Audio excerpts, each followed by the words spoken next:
Hello, word nerds. Welcome to the dictionary. My name is Spencer, and this is my show, podcast also on the YouTube, and I hope you're enjoying it. Please come back again every single day. Woo woo! Let's see. I'm recording this March 9th at 1 p.m. Getting a couple recordings in today on the weekend because it's been a busy week and I haven't been able to record as much as I would like to. So we're doing some extra stuff. I hope you enjoyed the previous episode with Helen Zaltzman. If you haven't heard it, go back. You gotta do this in order. That's the only way that you can do this. All right, let's talk about the words in this episode. The first word is eucalyptus. Eucalyptus. Noun from 1801. Eucalyptus, the plural is eucalypti or eucalypti or eucalyptuses with an es at the end. I thought there was okay. This is any of a genus of mostly Australian evergreen trees or rarely shrubs of the myrtle family that have rigid entire leaves and umbellate flowers and are widely cultivated for their gums, resins, oils, and woods. You can use eucalyptus for so many things. Wood, you could just take the wood from the eucalyptus tree or shrub. The oils, the resins, the gums, you can use it for all sorts of things and stuff and flavorings and smells. Let's see, the genus name is Eucalyptus, and I don't know what entire leaves. They're rigid entire leaves. Well, they're not partial leaves, they're whole leaves.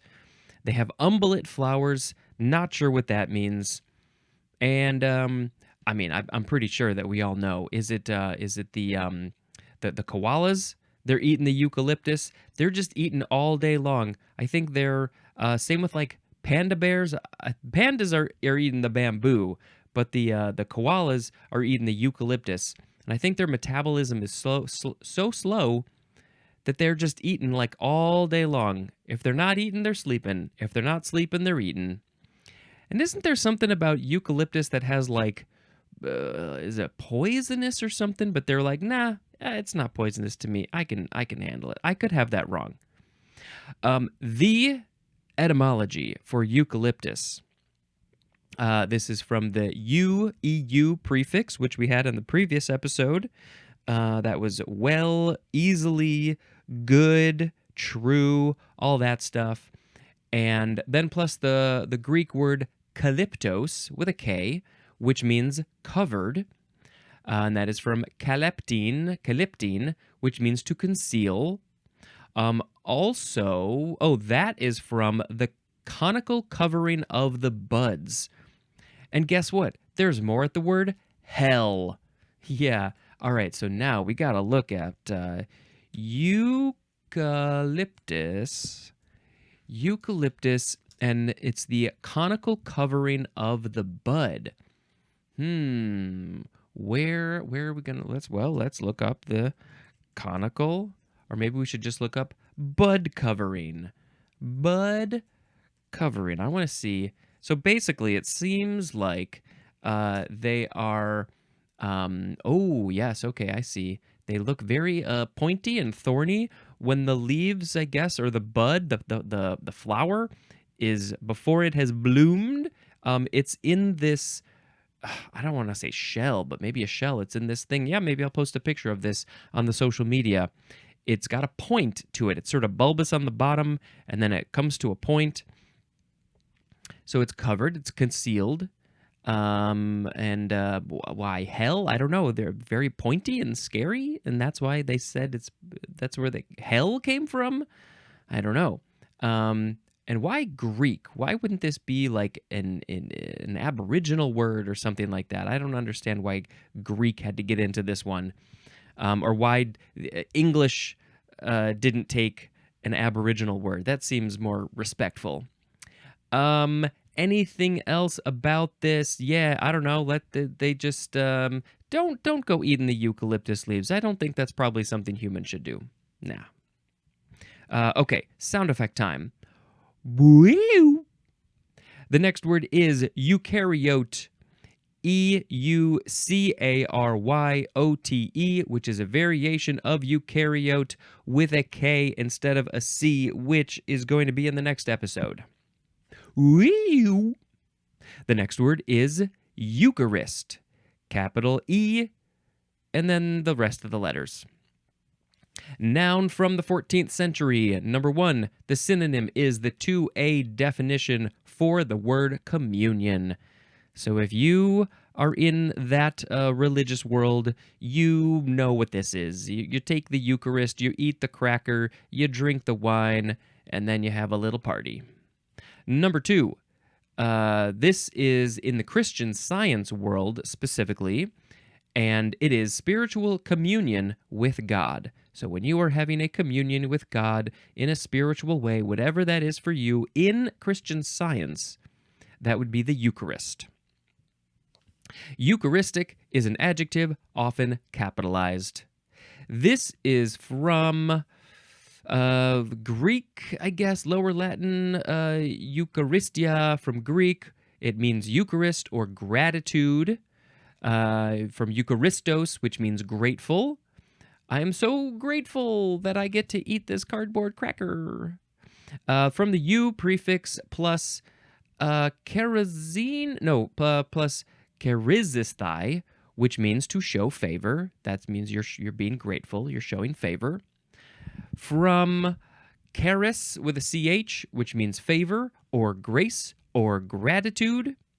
Akin to the Greek word charein, which means to rejoice. And there's more at the word yearn.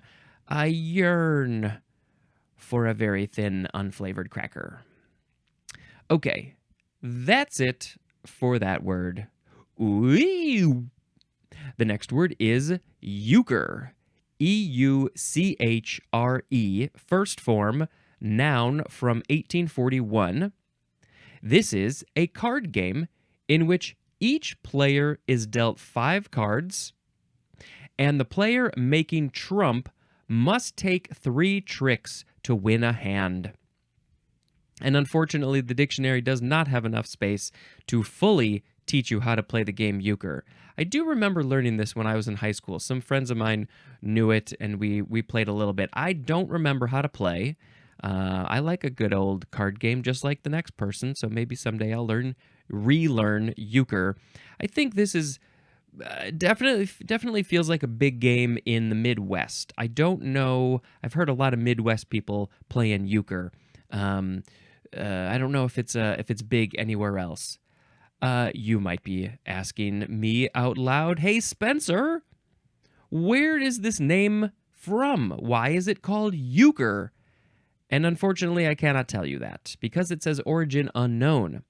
But maybe I'll put a link in the show notes for the game Euchre. If you want to learn how to play, follow the directions, and then you can learn how to play. And then maybe it'll also say something about where this name possibly came from. Who knows? Maybe somebody knows. It's probably some gibberish word that somebody made up in 1841. They're like, here, we made up this card game. What should we call it?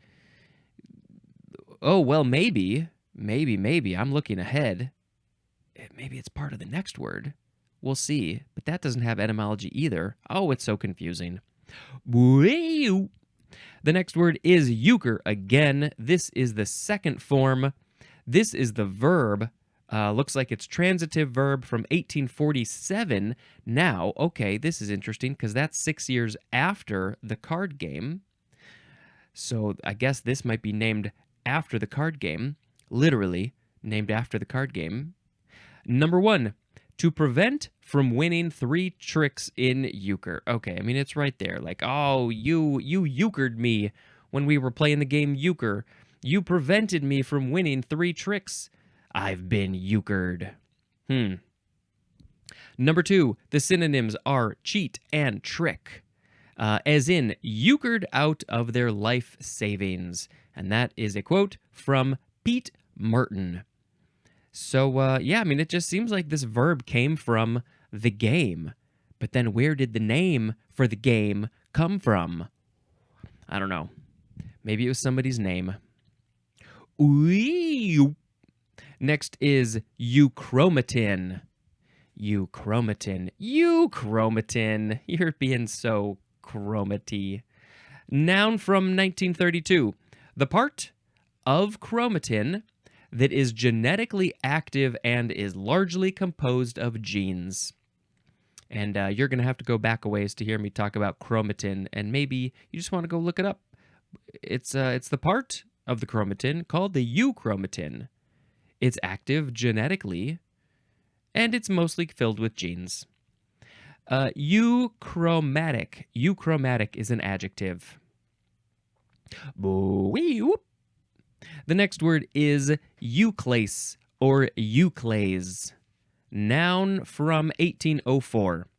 A mineral that consists of a brittle silicate of beryllium and aluminum in pale yellow. Now, this is worded kind of weird. A mineral that consists of a brittle silicate of beryllium and aluminum in pale yellow, green, or blue prismatic crystals, and is used especially as a gemstone. So maybe I gotta post a picture of this euclase on social media so we can see what it looks like. Maybe I'll just do a quick little looky-loo right now to see what it looks like. Oh yeah. Oh, it's so pretty. These examples are blue. It's very, very nice looking. Okay, the name is from the Greek klassis, the U prefix plus klassis, which means breaking. Also from clan, which means to break. And that's interesting. Why is it about breaking? It's probably hard to break this crystal. Maybe it's not hard. I don't know. It's a colorless white, pale green to deep yellowish green, greenish blue, pale blue to deep blue, light red. It can be so many different colors. Maybe it looks like it's broken. In this example that I'm seeing, there's a lot of vertical lines, so maybe it looks like it's been cracked or something, and that's why they're like, hey, it's been broken. Let's call it euclase. Yeah, that's that one. The sound effect is changing so much. The next word is Euclidean. Euclidean. Euclidean, or you can replace it, the end can be IAN. Perfectly fine. This word is an adjective often capitalized from 1660, and it is of, relating to, or based on the geometry of Euclid, or a geometry with similar axioms. So Euclid, I believe, was somebody in ancient Greece who was doing geometry, doing math, doing all those fun things with the shapes and the angles and the lines and the points and the whatever else is in geometry. And maybe there were some axioms as part of that math that Euclid made up. And so anything related to that, based on that geometry by Euclid, is Euclidean. There's no other information, but I feel like I should put a link in the show notes for Euclidean. Don't you think? If you want to go learn about Euclidean geometry, it's everybody's favorite. Well, I'm sort of skipping ahead. Hold up. We've got Euclidean algorithm, and if you are watching this on YouTube, you will have seen a whole change in the visuals. This is a new day. I got pulled away when I was recording this before. Okay, let's finish up this episode. Euclidean algorithm. Euclidean has a capital E. This is a noun from circa 1955. It is a method of finding the greatest common divisor of two numbers by dividing the larger by the smaller by the remainder, the first remainder by the second remainder. Wow, this is complicated. And so on until exact division is obtained, whence the greatest common divisor is the exact divisor. Oh, my brain just went, hello, what's up? This is also called Euclid's algorithm. It's the algorithm of Euclid. Euclid made it up, and so you can also use the adjective Euclidean. Let's go back because, of course, this has been, I don't know, 4 or 5 days since I recorded the first part. Euclidean is of relating to based on the geometry of Euclid. Yeah, anything about Euclid. So I kind of want to see a visual. Like, I don't feel like this is necessarily a visual thing, but maybe there's like it just shows all the different steps. Oh yeah, here we go. We got some images. We got some images, people. Here we go. Okay, perfect. An example. 78 divided by 66 equals 1 with a remainder of 12. And then you take 66 and divide that by 12, and you get 5 with a remainder of 6. And then you take 12, so it's the second number of it's the divisor. I think that's what they used here. Method of the greatest common divisor of two numbers by dividing the larger to the smaller, the smaller by the remainder, and then the first remainder by the second remainder. Oh my God. So 66 divided by 12 is 5, remainder of 6. Then you take the 12, which was the first remainder, divided by 6, which is the second remainder, and you get 2 with a remainder of 0. So then 6 is the greatest common factor in that situation. I still don't totally understand, like, what are we using this for? What's the point of this? Why? What's going on with this? But it sounds interesting, and I'm sure there's some very good uses. I know. Let's look up. Let's just add y to this search. Y Euclidean algorithm. If two numbers have no common prime factors, their GCD, greatest common divisor, is 1. Obtained here is an instance of the empty product. In other words, they are coprime. A key advantage of the Euclidean algorithm is that it can find the GCD efficiently without having to compute the prime factors. And if you need the GCD, then you do some Euclidean algorithming. Okay, that's it for that one. I'm not in the math world, so I don't use it. Let's go on to the next word. We have Euclidean geometry. Oh, based on all this Euclidean stuff, it sounds like it's going to be interesting. The E is often capitalized. Noun from circa 1865. Number 1, geometry based on Euclid's axioms. And you just got to go learn up about axioms. Learn up about those. Number 2, the geometry of a Euclidean space. What's a Euclidean space? Well, that's the next word. Wee. Euclidean space. The E is often capitalized. Noun from 1883.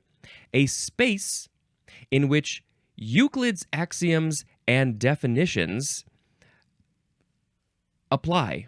There's a whole big old parentheses section.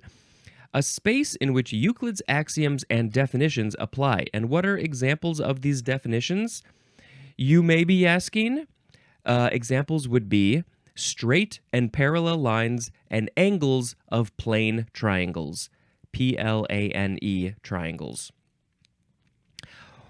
Oh boy, I wish I knew more about this Euclidean stuff. Let's just look up Euclidean space. Is there a visual of this one that will help us?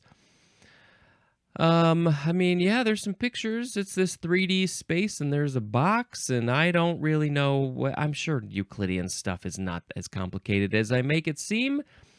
It's a 2 or 3 dimensional space in which the axioms and postulates of Euclidean geometry apply. But what are axioms and postulates? Also, a space in any finite number of dimensions in which points are designated by coordinates. Oh, is that just the normal? Is that what it is? X, Y? You got to go 2 on the X and 3 on the Y? Or in 3 dimensions, it would be 2, 3, 4? Boop, boop, boop, boop. And the distance between points is given. Yeah. Probably a lot of things are called Euclidean, just normal stuff that we do, and I just didn't realize it.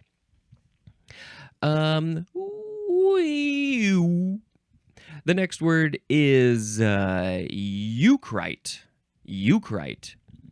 Noun from 1881, number 1, is a stony meteorite composed essentially of plagioclase and pigeonite. Pigeonite. Uh, it's a stony meteorite. It's a meteorite, and it's called eucrite. Number 2, a rock consisting of a very basic gabbro. And gabbro is Gabbro. Gabbro. That's a bro who can't stop talking.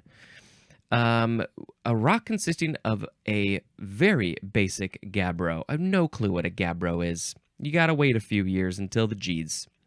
Eucritic is an adjective. This word, eucrite, is from the Greek eukritos or eukritos, which means easily discerned. So I guess these meteorites or these rocks were very easily figure-outable based on what they're made of. That is from the EU prefix plus kritos or kritos, which means separated, from krinin, which means to separate, and there's more at the word certain. So yeah, eucrite. Not entirely sure how easily discerned and separated sort of became this rock or this meteorite, but that's how words go. Ooh. Next is, I believe this is our last word. Yes, it is. Here we go. Eudaemonism. Eudaemonism. Eudaemonism, and you can also spell it Eudai for some reason, and you would pronounce that one eudaemonism. This is a noun from 1827. It is a theory that the highest ethical goal is happiness and personal well-being. I was thinking that we might be talking about demons, but we're not. But I do believe that it is sort of in the etymology. The highest ethical goal is happiness and personal well-being. The most important goal that you can achieve in life, this is what this is saying, I think, is for yourself to be happy and being well. Have your own well-being, personal well-being. That's happiness, getting all the things that you want, having all the things that you need, more importantly. How do you have some personal well-being? I'm trying to figure out how to like reword that in another way. That's a theory, eudaemonism. Let's look at the etymology, because this is interesting. It is from the Greek eudaimia or eudaimia, which means happiness. Let's break that word down more. We got eudaimon or eudaimon, which means having a good attendant spirit, or also just happy. Having a good attendant spirit. That's from the EU prefix plus demon or daimon, which means spirit. And of course, there is more at the word demon, D-E-M-O-N, because they're like a spirit, but they're a bad spirit. So then, does the EU, so if demon or daimon is spirit, what is the EU prefix doing? Well, easily good. That's one of the definitions of the prefix. So EU with plus demon literally means good spirit. And then, so if you have good spirit, you're I'm happy. I'm happy. That's what you say when you're happy. I'm happy. If you're happy and you know it, clap your hands. Okay, eudaemonism. It makes so much more sense when you break it down, when you look at the etymology and you're like, oh, okay, it makes sense now. We're not talking about demons. It's just a word for spirit. Good spirit. Well, what do I think about this? Highest ethical goal is happiness and personal well-being. Obviously, those things are very important. And I think having fun, enjoying life is probably all part of that personal well-being. I think those are incredibly important. I could go into this deep, but I shouldn't go too far. We're all going to die. As Allie Ward likes to say on her podcast, Ologies, nothing matters. We're all going to die. So text your crush and cut your bangs and et cetera, et cetera. And those are not necessarily the things that I would say. Maybe I should come up with my own thing, but it's all temporary. And in the grand scheme of things, it matters, but it also doesn't matter. And do what makes you happy. Be yourself. Be true to yourself. And is that the highest ethical goal? Ethical.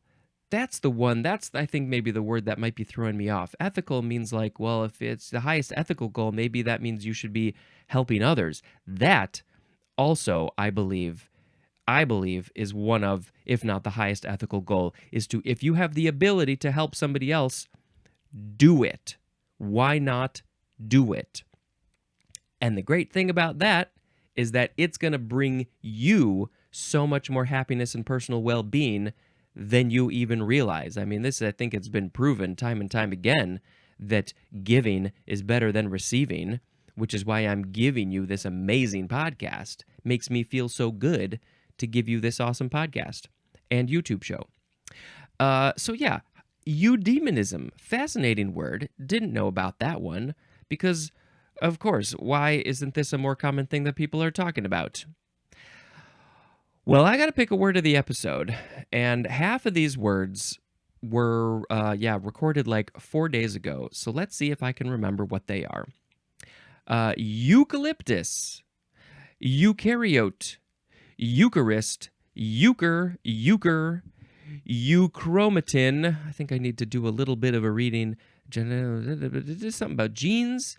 Euclase, that's a mineral. Euclidean, that's with all the axioms and stuff, and I don't know what those are. Euclidean algorithm, Euclidean geometry, Euclidean space, Euchrite, and eudaemonism. I'm going to take a quick look. I do, eucalyptus, I'm sure they're great. I'm not a koala, so I don't really have the strongest of feelings towards eucalyptus. Maybe I should try some. Nah, that's probably not a good idea. Don't eat eucalyptus. Unless you're a koala. If you are somehow a koala and you're listening to this episode, first of all, I don't know the sounds that a koala makes. I was saying hello in koalaese. And then also, how are you listening to this podcast? How are you checking this out? Your handlers at the Koala Sanctuary in Australia, did they put on this show for you? I hope you enjoy your eucalyptus lunch. I feel like I just need to pick eudaemonism, because that sounds pretty great. Why we even have a word for this? It's just like, yeah, be happy. Be happy, and you know it. And be good to people. Be good to people. Help other people. Eudaemonism. Eudaemonism. It's when you've got the good spirit. Eudaemonism. Hey. Okay. I am not going to tell you about a movie that I watched because we would get all out of order, because I've already recorded the next episode because I forgot that I needed to re-record this one or finish recording it. And I think I also recorded the one after that. Yes, I did. So it's all out of order, and we can't have movies out of order. Nobody wants out of order movies. That's just craziness. So I'm going to end this episode here. Until